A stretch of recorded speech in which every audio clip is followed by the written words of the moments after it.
We have got some more delicious recipes.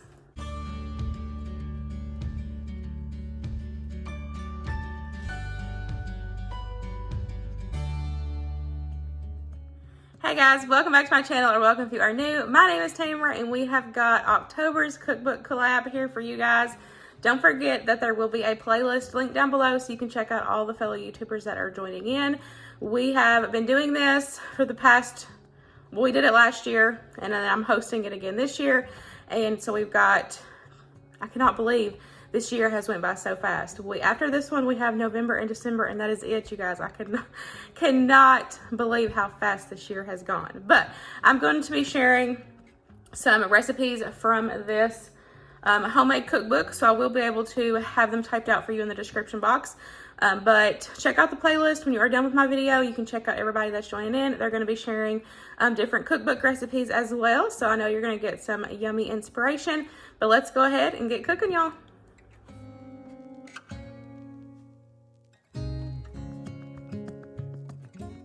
We are going to start out with a super easy broccoli casserole. Now, when I first started making this, I started doing a half a batch, and then I realized this isn't going to be enough. So I ended up, y'all will see me dump another bag of broccoli in towards the end. But I started out with the Velveeta cheese sauce. Of course, if you don't keep that on hand, just use regular Velveeta. That works just fine. You also need some crackers and some butter, and then of course your broccoli and milk, and then also some salt and pepper for seasoning. So I just defrosted my broccoli in the microwave, drained it, and then I added it into my bowl.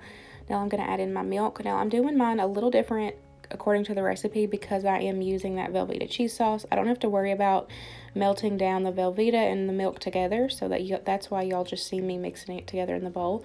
But the recipe that I will have typed out below will have just Velveeta, and it will have you like on a pan on the stove cook down the Velveeta, or melt down the Velveeta and the milk together before you add it in with the broccoli. So I'm also going to add in some seasonings, and then I'll put it in the casserole dish. Realize that's not going to be enough to feed your family, so then you go get another bag of broccoli, mix it in, and then I will top it with the butter and Ritz cracker mixture. Top that, get it put in the oven at 350 for 30 minutes.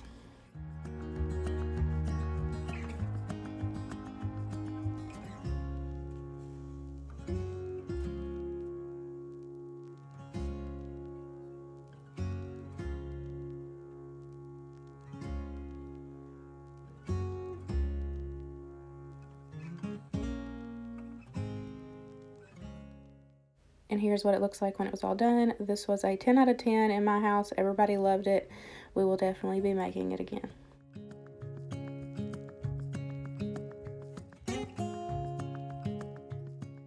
Next up, we're going to make pecan pie muffins. You guys, when I seen this, I knew I had to try this recipe, and it was everything I imagined, and I'm so glad I tried it. So you're going to need some pecans, some eggs, some butter, self-rising flour, and some brown sugar.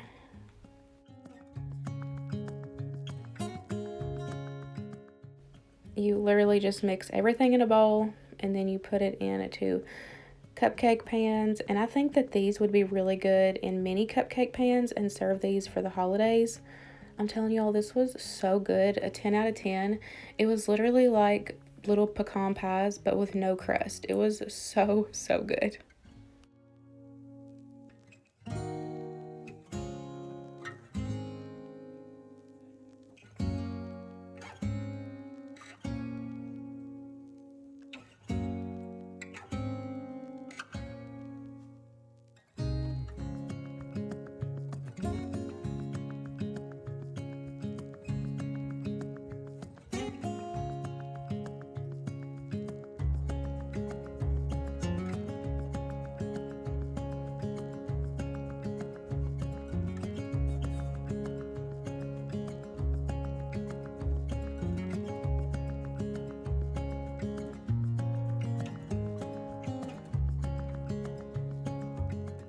It ended up making 9 muffins. I just put them in a 350-degree oven. They took about 10 to 15-ish minutes. Just keep an eye on them. They still are going to be a little gooey, just like a pecan pie filling, you know. And I'm telling y'all, I cannot rave over these enough. This was so good.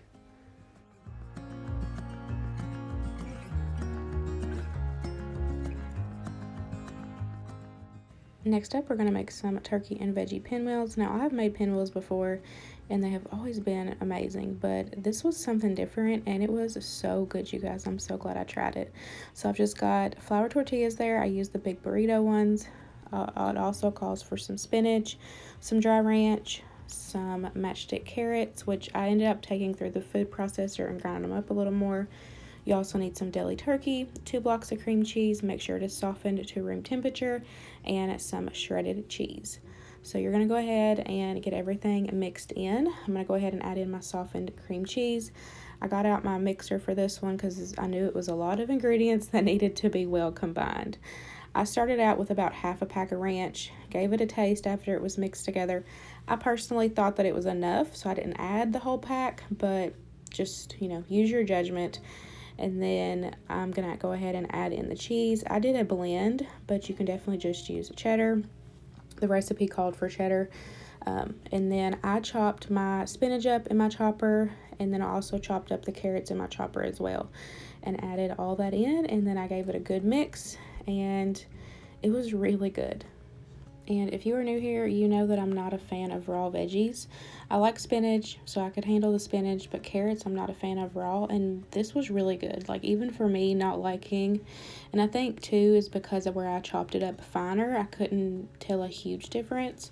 Or texture difference, but this was really good, you guys.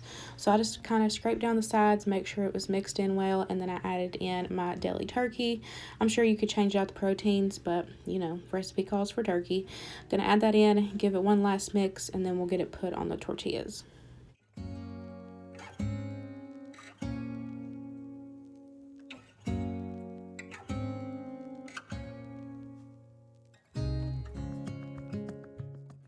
So I picked up an 8 count of the burrito size just because I knew that they were going to be bigger. But I did end up getting 8 of the burrito size plus 2 of the smaller, like regular tortilla size. So it definitely makes a ton. So you're just going to spread a thin layer on, and then we are going to roll it up tight, put them in. I put them back in the tortilla bag. No reason to waste a regular Ziploc bag or dirty up a container. So I just put them back in that bag, and then I let them sit in the fridge overnight.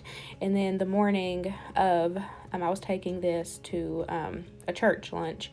And so the morning of, I cut them up and put them in my foil pan.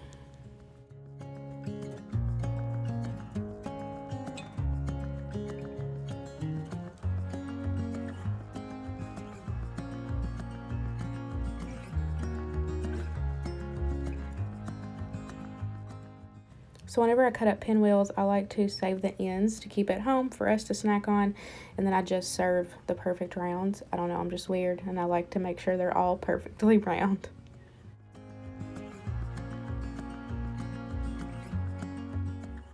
Here's what they look like when they were all done. Super colorful. I absolutely loved them, and everybody really liked them at church. So you guys, that wraps up today's video. I really hope you enjoyed these 3 super easy and delicious recipes. They all were so good, you guys. Don't forget, I will have the recipes typed out in my description box if y'all are interested. And then also, don't forget to check out the playlist link. It will be in there as well. Go check out all the fellow YouTubers that are joining in for the month of October. I really hope you enjoyed, and I will see you in the next one. Bye, guys.